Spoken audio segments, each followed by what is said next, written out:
Hi, it's Carol from Allergy Free Living, and today I'm going to show you how to make a lemon pound cake.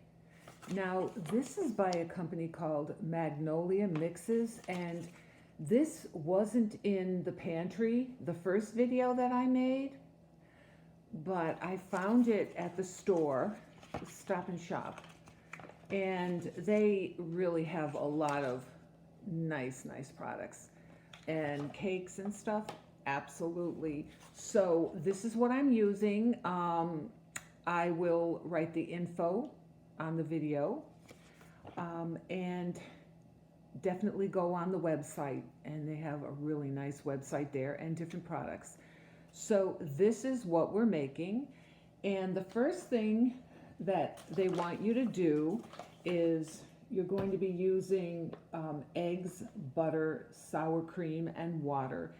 And they want you to take the butter and eggs and sour cream in a mixing bowl and mix it on high. Here's my sour cream, and this is the lactose-free sour cream. Again, if you saw my video for the must-have pantry, it's the Lactaid sour cream. Go and watch that. So that's the sour cream. We put in the butter. And now 3 eggs. You know, I always break my eggs first and put them in a bowl in case I get a shell in there. It's easy to take it out then while I'm showing you what to do. So I'll put that in the mixing bowl, and they want you to put it on low for about a minute. And then I'm going to add the cake mix and the water. And then I have a surprise that I'm going to put in it. Don't I always do something a little different? While that is cooking, while that's mixing, I want to show you the prepared pan. Now they want you to put it in a bread pan, and I grease it. And what I have on this, you'll see there's white stuff. Sometimes on regular breads they'll tell you to put flour around it, but I put confectionery sugar. It's just, since it's a lemon bread, a lemon pound cake, put in a bread pan, that's going to just soak into the whole outside. And it's also going to make it easier when you go to take it out. You're going to run your knife all the way around once it's cooled, and then you're going to tap it, and it should come out easier this way, and it's really sweet to the flavor.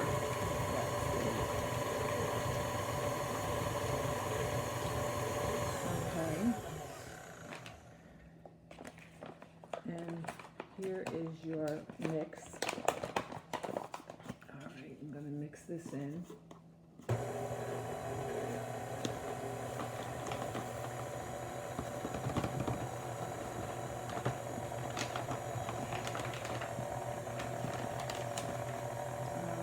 And then a 1/4 cup of water they wanted you to add in.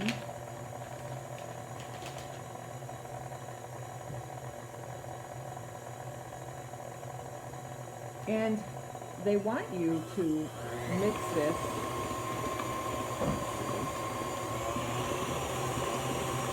for 2 to 3 minutes. Probably so that you get all the stuff, the butter and things like that mixed in there. So we're going to do that. And I also wanted to remind everybody that I talked about sending in recipes in the comment section after you see a video.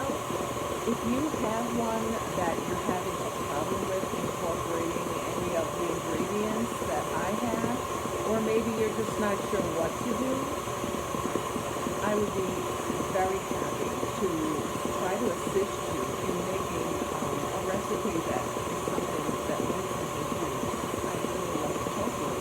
Somebody had sent me a link to brownies and asked me, it was very easy, and I was able to, they sent me the link, I opened it up, and I looked at it, and then I went back to the comments and replied what they needed.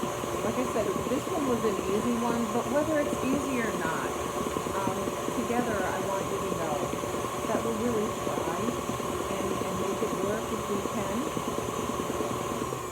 So I just wanted to let you know that, or if you have other comments about different things, never hesitate to ask me questions because I will respond to you. Okay, now I told you that I had ingredients here, and these are the soy-free Nestle's chocolate chip, the 52% cocoa, and I'm going to put in a cup, but what I did was I sent them through like a little chopper because the regular, here it is right on the top, these are really pretty big, and so I thought it was important to make them a little smaller so that they'll melt easier and they'll incorporate into the food easier. So here they go. And every bite that you have will have some of this chocolate chip. I guess you can't tell that I really do love chocolate, but I can't have it as much because of my different allergies. Okay, we're going to let this mix together, and I do want to remind you that you're going to be putting, once I pour this in, I'm going to be putting it into the oven for 45 to 55 minutes. So it's real important that when you're making cakes or breads, that you always, I have this thermometer, and it's digital, and you put it right into the center of it. But if this was the center, you only put it down like a half an inch down. Or if you can't get a reading, then you put it down until you get a regular reading. And then eventually you want to go down past the center because you want to make sure that that reading from a little below the center up is right. That meaning the center of your dish. Because if you just go by the time, or if you just take like a little thing and you stick it in there, you'll see that it is definitely sometimes done, but it's not always. Hold on.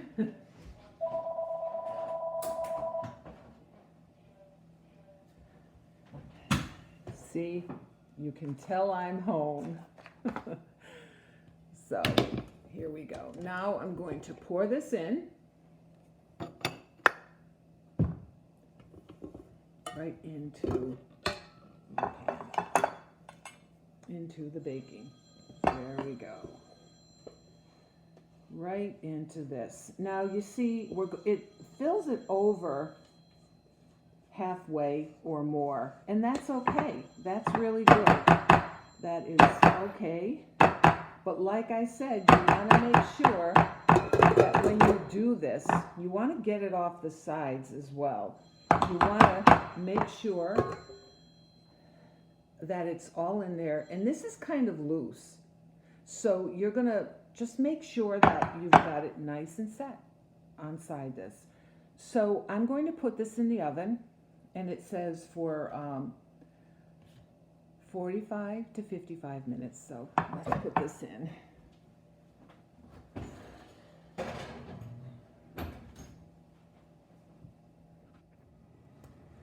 Okay, now I took the lemon pound cake out of the stove, and I did want to go over one thing before I show you the pound cake.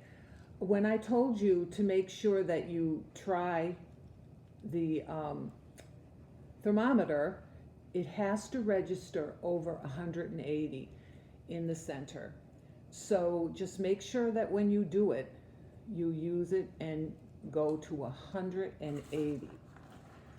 A lot of times if you stick, like I use this little thing, and I'll stick it in the middle, and sometimes it comes out, but I've learned that a lot of times if I didn't use a thermometer, the inside would not really be done, and that's why when you use the thermometer, it's got to register for a cake over 180, or bread, you know, and you'll be fine.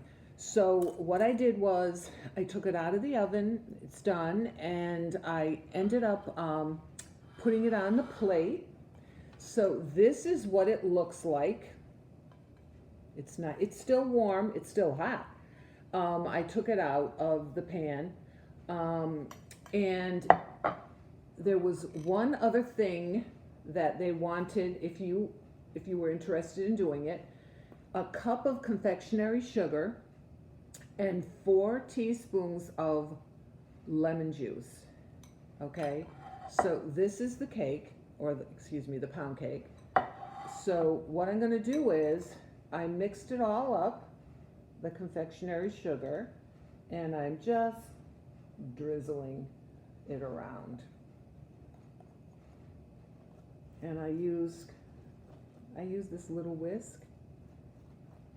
It's such a good, I have big whisks, but this is just a little one, and it's so good because I don't have to use anything else. I'm using the same tool that I use to mix the confectionery sugar and the lemon juice, and I'm getting it out. So see, there you go. And see how nice it looks when it's pouring down the center. So there you go.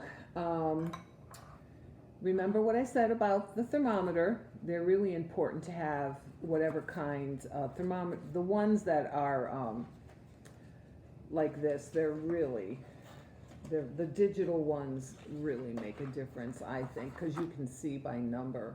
If I say 180, and sometimes I go a little bit over 181 or 2, and you can see exactly what you have. So these, you've got to have them. They're great things to have. Go online and order them.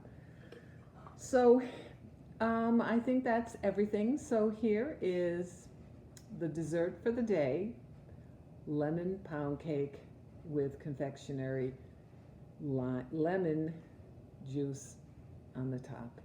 So thank you very much and enjoy.